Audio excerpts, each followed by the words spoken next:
Good morning, students. Today we are going to start the fifth unit, complex variable integration part. So here we are going, in this unit we are going to start with the complex integration, how to do complex integration, a line integral in complex. वैसे तो आप लोग line integral सब पढ़ के आए हैं, previous semester में पढ़ा दिया था line integral.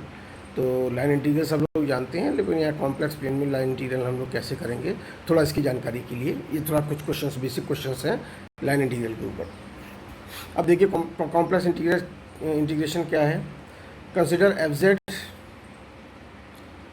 Complex function defined for some Z on the continuous curve C, then fz c line integral fz dz is what u plus iv dx by fz को क्या लिख सकते हैं u plus iv और dz dx plus i dy, क्योंकि z बराबर क्या होता है x plus i y, तो dz can be written as dx plus i dy. तो इस तरह से आपने लिख लिया fz is equal to integral u plus iv dx plus i dy. अब ये देखो आप example number 1, evaluate. Example 1, evaluate 0 से 1 plus i x square minus iy dz along the path. दो पाथ दे रखे हैं, y बराबर x और y बराबर x स्क्वायर. दो पाथ के अलॉन्ग इसको इंटीग्रेट करना है. ये है तो ठीक है, it's a very easy line integral. अब एक चीज़ ध्यान रखिए, कॉम्प्लेक्स में जो लिमिट दी हुई है आपको नीचे जीरो दी हुई है, ध्यान दें. पहले नीचे लिमिट क्या दी हुई है, जीरो. इस जीरो का मतलब है 0 प्लस आई जीरो. कॉम्प्लेक्स नंबर है 0 प्लस आई जीरो, यानी ये कोऑर्डिनेट है 0 0. ठीक, एक्स कोऑर्डिनेट भी 0, वाई कोऑर्डिनेट भी 0 0 0. और 1 प्लस आई का मतलब हो गया 1 कॉमा 1, यानी 1 और 1 1 पॉइंट हो गया. 1 प्लस आई का मतलब 1 1 पॉइंट. ये ध्यान रखिए, एक्स प्लस आई वाई में एक्स रियल पार्ट है और वाई इमेजिनरी पार्ट है. तो ये इसी से कोऑर्डिनेट एक्स वाई लिखना है, तो 1 और 1 हो गया इसका कोऑर्डिनेट. तो 1 1 ये हो गया, नीचे 0 0 हो गया. तो आपको ये तो क्लियर हो गया कि इसके कहाँ से 0 0 से 1 1 तक जा रहा है ये इंटीग्रल. ये अब अलोंग द पाथ वाई बराबर एक्स, वाई बराबर एक्स स्क्वायर, दोनों पाथ चाहो तो शुरू में ही बना लो या एक ही करके बना लो आप पाथ को. वाई बराबर एक्स लाइन सब लोग प्लॉट करना जानते हैं, तो वाई बराबर एक्स बना लिया आपने. 0 0 0 से 1 1, तो 0 0 प्लॉट किया यहाँ, 1 1 प्लॉट किया यहाँ पे, 0 0 से 1 1 लाइन खींच गई, वाई बराबर एक्स ये लाइन हो गई, ये वाली लाइन हो गई, वाई बराबर एक्स लाइन खींच गई. अब इसके अलाउ करना है भाई, तब अब ये वाई बराबर एक्स है. एक बात ध्यान रखिए, इन तरह के लाइन इंटीग्रल्स करने के लिए इसमें आप देखते हैं कि इसमें दो चीज़ें हैं, एक्स और वाई डी जेड, यानी x और y दो हैं और dz में भी x और y हैं. तो और लाइन इंटीग्रल है, यानी इंटीग्रेशन एक किसी भी एक वेरिएबल के रेस्पेक्ट में होगा. तो या तो पूरे को हम x में कन्वर्ट करेंगे या हम पूरे इसको इंटीग्रल को y में कन्वर्ट करेंगे. जब तक ये कन्वर्ट नहीं होगा इंटीग्रेशन नहीं होगा. तो x और y में कन्वर्ट करने के लिए आपको कोई ना कोई रिलेशन दिया होगा. जैसे रिलेशन यहाँ पे दे रखा है, y बराबर एक्स एक रिलेशन दिया हुआ है. इस रिलेशन का यूज़ करके either we can convert the entire integral in X और we can convert the entire integral into Y. So let's see, along the line Y बराबर एक्स, तो डी वाई बराबर क्या हो गया, डी एक्स हो गया. तो डी जेड निकाल लीजिए. डी जेड क्या होता है भाई, डी जेड होता है आपका D X plus I D Y. तो डी वाई की जगह डी एक्स लिख दिया, यानी कि पूरा आप एक्स में कन्वर्ट कर रहे हैं इसका मतलब. तो D X plus I D x, यानी कॉमन ले लिया हमने डी एक्स को, तो 1 प्लस आई डी एक्स ये आ गया. अब इसका इंटीग्रल की वैल्यू लिखिए आपने 0 से 1. अब लिमिट की बात है, ये पूरा किस में कन्वर्ट हो गया, x में. अब x की लिमिट देखो, x की लिमिट चाहो तो आप डायग्राम से भी देख सकते हैं कि x की लिमिट 0 से 1 तक के बीच में गई. ऐसे लाइन की 0 से 1 है. या तो यहाँ से देख लीजिए आप, यहाँ से नहीं देख रहे हैं आप तो आप यहाँ देख लीजिए, यहाँ से देखिए. यहाँ लिमिट क्या है, 0 0 से कहाँ तक है, 1 1 तक. x की लिमिट ये है, y की लिमिट ये है, ये x की है और ये y की है. तो आपने किस में कन्वर्ट किया है, x में कन्वर्ट किया है. तो x की लिमिट क्या है, 0 से 1, तो आपने 0 से 1 देखो ये ले लिया, 0 से 1 ये हो गया. अब आपने इसको इंटीग्रेट कर लिया, 1 प्लस आई बाहर निकल आया, इंटीग्रेशन कर दिया, सॉल्व किया, ये आ गया 5/6 माइनस 1/6 आई, ये आ गया. मेरे ख्याल से अब ये क्लियर हो गया होगा ये क्वेश्चन. अब इसका जरा सेकंड पार्ट देखिए, अलोंग द पैराबोला y बराबर एक्स स्क्वायर. तो y बराबर एक्स स्क्वायर है, तो dy बराबर क्या हो गया भाई, 2x dx हो गया, ये हो गया. dz बराबर क्या हो गया, इसको भी हम लोग एक्स में कन्वर्ट कर रहे हैं, तो वाई हटा के सब एक्स में कन्वर्ट कर लिए, तो ये हो गया 1 + 2i और ये हो गया ये।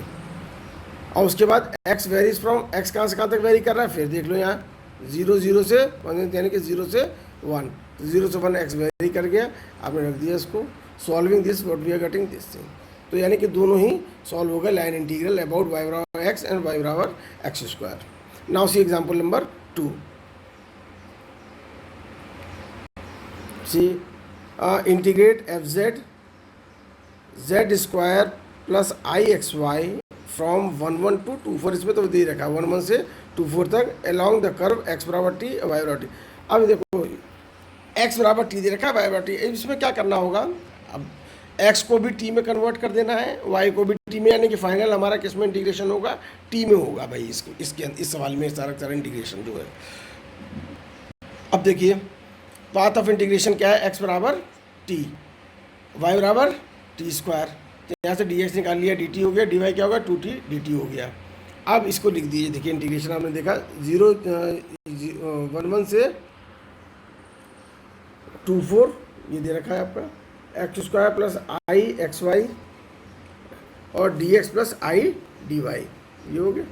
यहाँ हमने सबको उठा के, x को उठा के और y की सबकी वैल्यू क्या रख दी, t के टर्म्स में रख दी हमने, तो t³ plus t² plus it³ हो गई, और dx के यहाँ dt और dy की जगह क्या रख दिया हमने 2t dt, सारी वैल्यू हमने रख दी, dx की रख दी और dt की भी रख दी।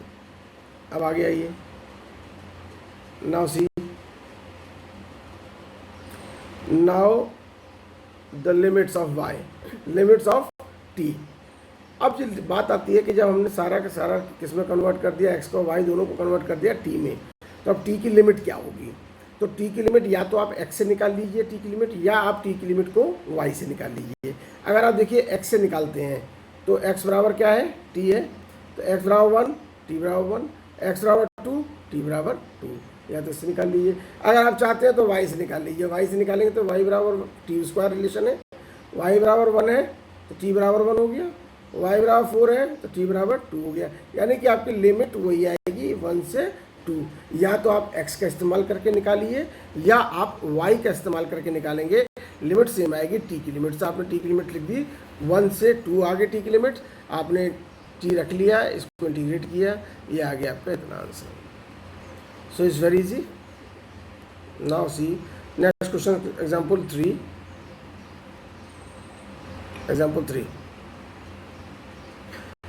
इवेलुएट 0 से 1 plus i x minus Y plus I x² dz। देखो ये ठीक है, इसमें 3 पार्ट दिए हुए हैं। पहले पार्ट में along the straight line z बराबर 0 to z बराबर 1 प्लस i, तो पहले सबसे पहले इस कोऑर्डिनेट को रीड करना सीखिए। z बराबर 0 का मतलब 0 0 से कहाँ तक है, z बराबर 1 प्लस i, इस कोऑर्डिनेट को रीड करो 1 1, 0 0 से 1 1, तो ऑब्वियस सी बात होगी y बराबर x लाइन हो गई है। समझ में आ गया पहले क्वेश्चन में, तो देखो along the straight line y बराबर x हो गया, ये लाइन हो गई आपकी, ये लाइन मैंने खींची हुई है, आप ध्यान देंगे तो y बराबर x लाइन ये खींची हुई है ऑलरेडी, ये लाइन खींची गई है। यहाँ y बराबर x है, तो जैसे पहला क्वेश्चन में किया था मैं dy बराबर dx हो गया, dz निकाल लिया आपने, सारा का सारा x में कन्वर्ट कर दिया, और x की लिमिट आपको पता ही है, मैंने क्या बताया भाई 0 0 से 1 1 जा रही है, तो क्या हो गया 0 to 1 लिमिट हो गई इसकी। अब आपने इसको सॉल्व कर लिया, ये आ गया आपका इतना 1 माइनस 1/3 प्लस i/3, ये आ गई आपकी along the line y बराबर x। दूसरी देखो, along the real axis from z बराबर 0 to z बराबर 1, z बराबर 0 का मतलब 0 0, z बराबर 1 का मतलब 1 0, 0 0 से 1 0, 0 0 से 1 0, 1 0 मतलब ये आ गया 0 0, ये हो गया 1 0, ये पॉइंट हो गया, ये हो गया सभी, यानी ये लाइन होगी 0 0 1 0 से, and then along the line parallel to imaginary. Parallel to imaginary axis का मतलब क्या हुआ, Y axis, imaginary axis Y होती है वाई, तो वाई के पैरेलल फ्रॉम z बराबर 1 टू z बराबर 1 प्लस i, z बराबर 1 का मतलब 1 0 से 1 1, तो 1 0 से 1 यानी कि ये, यानी ये हो गया आपका पाथ ही हो गया यहाँ से यहाँ तक, उसके यहाँ से। इसमें मैंने क्वेश्चन बनाया हुआ OAP, ये पाथ बना हुआ है आपका, OAP पाथ बना हुआ है, आप देखेंगे OA, यहाँ O है, यहाँ A है और यहाँ P है, OAP पाथ बना हुआ है। तो इस पाथ के अलावा हमने निकालना है। तो ठीक है, तो ओ ए पी निकालना है तो दो पार्ट में हो जाएगा, along the path O A along the part A P, फिर दोनों पार्ट को हम लोग ऐड कर देंगे। ठीक है भाई, तो देख लो कोऑर्डिनेट जेड बराबर 0 2 जेड बराबर 1 0, ये तो हमने बता ही दिया आपको। इमेजिनरी एक्सिस यानी कि आपका हो गया पाथ, क्या हो गया, ओ ए पी हो गया, यानी O A path plus A P path. O A path निकाल लो और ए पी पाथ निकालो। अब ओ ए पाथ निकालना है भाई, ओ ए पाथ में क्या चीज़ है भाई, ओ ए यानी एक्स एक्सिस पे क्या होता है, वाई बराबर 0 होता है। वाई बराबर 0 कर दो तो डी वाई 0 हो जाएगा आपका। इस तरह से आप इसको प्रोसीड करेंगे। देखिए ओ ए पे वाई बराबर 0 है तो डी वाई 0 हो गया, तो डी जेड बराबर डी एक्स हो गया। तो एक्स कहाँ से कहाँ तक वेरी कर रहा है, आपने उससे देख लिया, लिमिट्स देख लिया, 0 to 1 वेरी कर रहा है। फिर आपने इस पॉइंट्स को रख दिए, ओ ए ये पॉइंट हो गया, ये आगे इसकी वैल्यू इतनी आ गई। अलॉन्ग पाथ ए पी पे आप देखिए, ए पी पे क्या है भाई, एक्स बराबर, ए पी पे देखिए ए पी पे है आपकी एक्स, ए पी एक्स बराबर 1 है, 1 पे खींची हुई है, इसलिए आपने ए पी पे एक्स बराबर 1 आ गई। ठीक है, y वेरीज फ्रॉम 0 to 1 हो गया, आपने इसको लिख दिया, ये आगे इतनी वैल्यू आ गई। Hence the equation 1, now you can see that equation 1, आपने क्या किया, ओ ए पी के लिए ओ ए प्लस ए पी दोनों को ऐड कर दिया, दोनों को ऐड करने के बाद आंसर आ गया है -1/2 + 5/6 आई। तीसरे पार्ट में क्या था, तीसरे पार्ट में था along imaginary axis Y axis, यानी पहले वाई पे चल रहा है, कहाँ, 0 0 से 0 1, जेड बार 0 से जेड बार आई के मतलब 0 0 से 0 1 तक, 0 0 से 0 1, ये ऐसे चला, 0 0 से 0 1, ठीक है, ऐसे चला।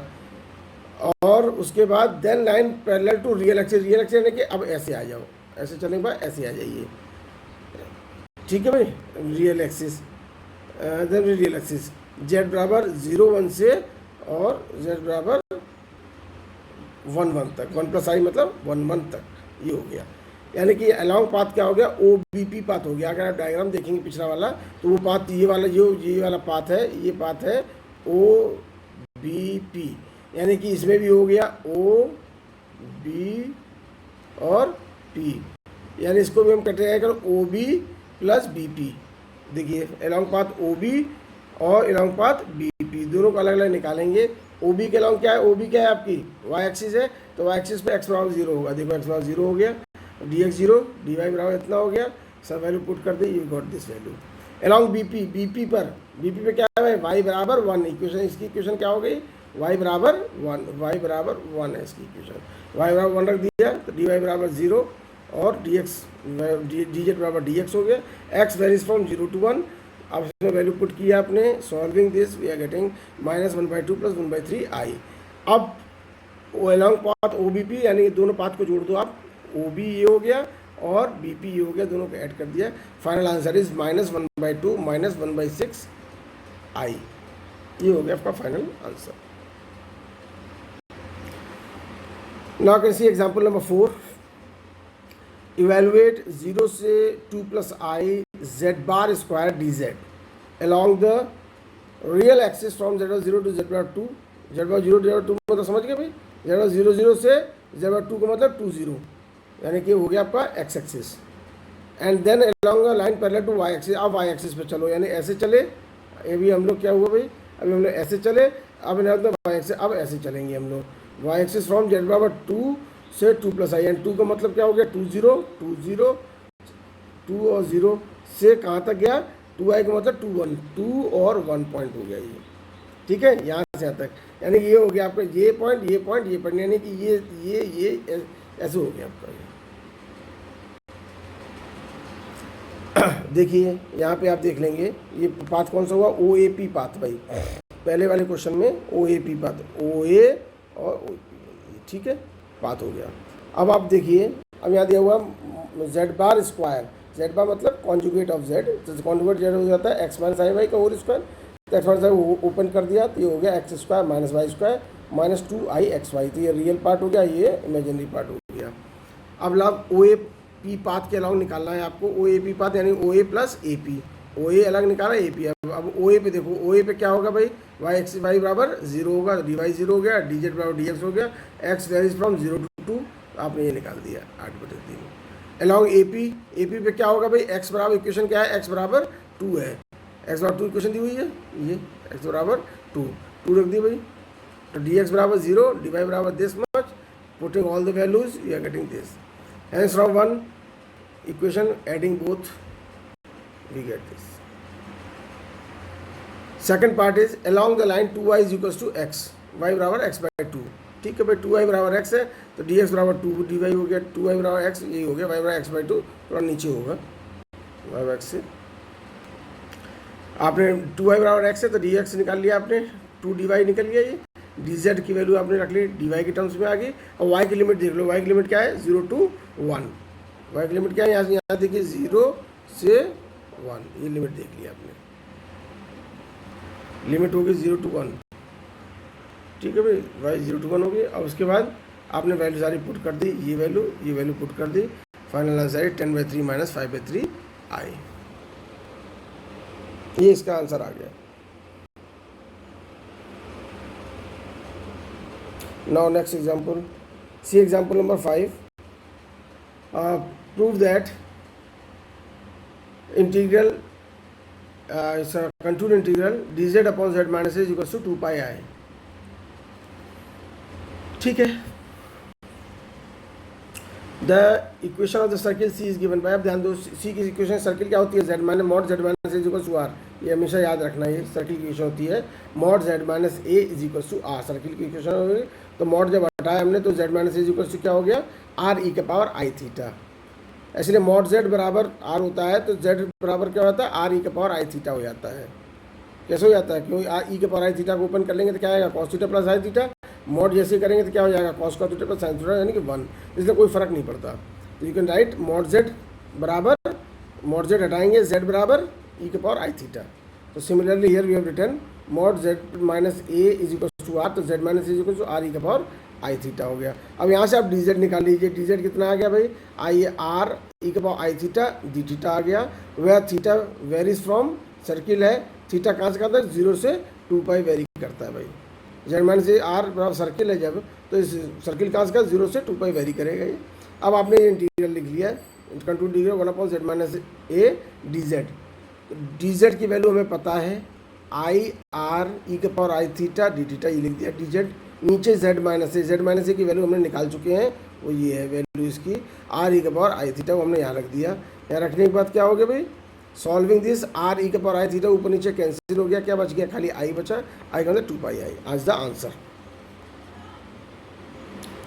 नाउ नेक्स्ट वन, वो भी है z माइनस ए के पावर एन डी जेड है, तो आपने z माइनस ए के पावर एन डी जेड को क्या लिख लिया हमने भी, तो z माइनस ए बराबर क्या था आपके पास आर ई का पावर आई थीटा, तो z का पावर एन, z माइनस ए का पावर एन क्या हो जाएगा आर का पावर एन ई के पावर आई एन थीटा हो जाएगा, तो उसको हमने लिख लिया हमने, देखो इसी यहाँ से ये आ गया, और उसके बाद ये कांस्टेंट टर्म बाहर निकाल दिए, 0 से 2 पाई ई इतना हो गया, ये आ गया ई के पावर आई 2 n प्लस 1 पाई माइनस 1, ये हो गया।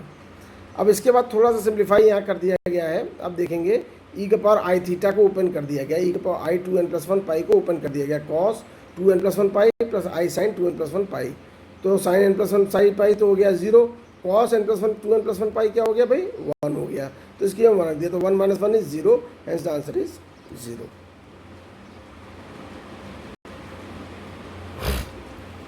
Now see the example 6, and the last example, you can see the 6th example.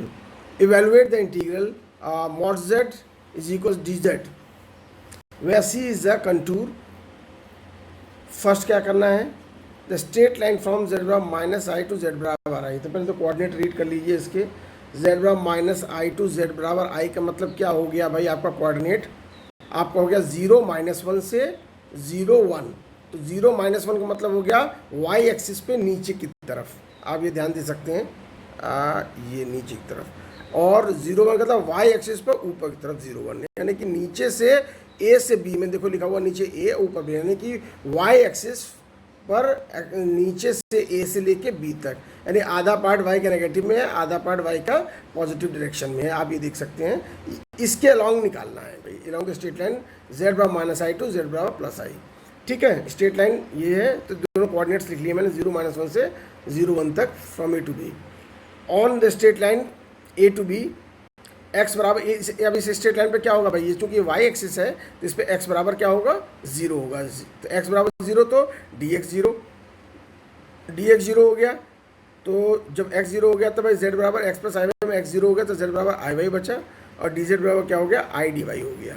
अब सारी वैल्यूज हटा के रख दीजिए आप। अब देखिए इंटीग्रल सी मॉड जेड की वैल्यू क्या है, मॉड आई वाई, और डी जेड की जगह आई डी वाई, आई -1 से 0। अब इसको क्या किया आपने, अब ये बात ध्यान दीजिए थोड़ा सा कि -1 से 1 था, अगर ये या तो पॉजिटिव एक्स एक्सिस में होता, पॉजिटिव वाई एक्सिस पे होता, या नेगेटिव वाई एक्सिस में होता तो कोई दिक्कत नहीं थी। ये नेगेटिव एक्सिस से पॉजिटिव एक्सिस की तरफ जा रहा है ये, तो इसमें क्या हुआ, आधा वाई नेगेटिव का है, आधा वाई पॉजिटिव का है। तो हमने इसको ब्रेकअप कर लिया, ए से ओ तक, ओ से बी तक, 2 पार्ट में ले लिया इसको हमने। तो यही हमने किया, हमने -1 से 0 और 0 से 1 2 पार्ट में ले लिया। अब -1 से 0 के बीच में, अब देखो आई वाई की value, mod of i y क्या होता है, मैं देखो लास्ट में यहाँ पे समझाया हुआ है। आई वाई की वैल्यू होती है, मॉड हटाओगे तो क्या हो जाएगा भाई, 0² plus y square under root का मतलब वाई, यानी i y mod i y की वैल्यू वाई होती है। तो वाई लिख दिया, माइनस साइन इसलिए लगा दिया कि -1 से 0 के बीच में वाई माइनस का है, और क्योंकि मॉडुलस है ना तो आपको देखो माइनस कहाँ पे है, नीचे माइनस है, और ऊपर क्या है, ऊपर प्लस है, तो ये हो गया प्लस का वाई। अब उसको आपने कैलकुलेट कर लिया, ये आ गई वैल्यू इसकी आई। ये था इसमें ये सेकंड पार्ट इसका दिया हुआ है भाई। अब सेकंड पार्ट पे ध्यान दीजिए, the left half of the unit circle mod Z बराबर 1 फ्रॉम जेड बराबर -i to i, यानी कि इसी लाइन पे, इसी पॉइंट पे 0 -1 से 0 1 तक ये सर्किल जा रहा है। कहाँ से, left half of the unit circle. देखो मैंने बना रखा है left half the unit circle, यहाँ से यहाँ तक ये बना हुआ है, ये सर्किल बना हुआ है, लेफ्ट हाफ सर्किल बना हुआ है, यहाँ से यहाँ तक जाना है। अब यहाँ पे ये पॉइंट जानते ही हो आप, कौन सा पॉइंट होता है भाई, यहाँ 0, यहाँ π/2, यहाँ पाई, यहाँ 3π/2, यानी कि इधर से जा रहा है, ऐसे जा रहा है इस डायरेक्शन में, तो 3π/2 से π/2 तक, ये तो हो गया इसका वो एंगल, 3π/2 से π/2 तक हो गया। तो अब हम इसको आसानी से निकाल सकते हैं, left half of the unit circle Z बराबर। अब इसको देखिए जरा, मॉड जेड बराबर 1, तो z बराबर आप क्या लिख सकते हैं, ई के पावर थीटा, मैंने पहले बता दिया। अब कैसे देखो, ई के पावर थीटा लिखा हुआ है, चाहो से ओपन कर लो, cos theta plus I sine theta. अब मॉड लगाओ, cos का थीटा प्लस साइन 1 हो गया, ये मॉड z बराबर 1, इसलिए कोई फर्क नहीं पड़ता। z बराबर ई के पावर थीटा, डी जेड बराबर क्या हो गया, आई के power D theta. Mod Z D Z की वैल्यू क्या होगी भाई, मॉड जेड इज 1 गिवन, और डी जेड की वैल्यू क्या होगी, आई के power theta D theta. Angle मैंने पहले ही बता दिया कहाँ से कहाँ तक है, 3π/2 से लेके π/2 तक है। इसको सॉल्व किया, सॉल्व करने में आ गया ये वैल्यू 2i आ गई इसकी वैल्यू। तो इस तरह से ये क्वेश्चंस हो गए आपके सारे। You can go for the assignment 5.1 which consist of 4 questions. I have given the answers also to verify it. इसको आप आसानी से निकाल सकते हैं। You can do, good luck, solve the questions and submit the assignments. Good day.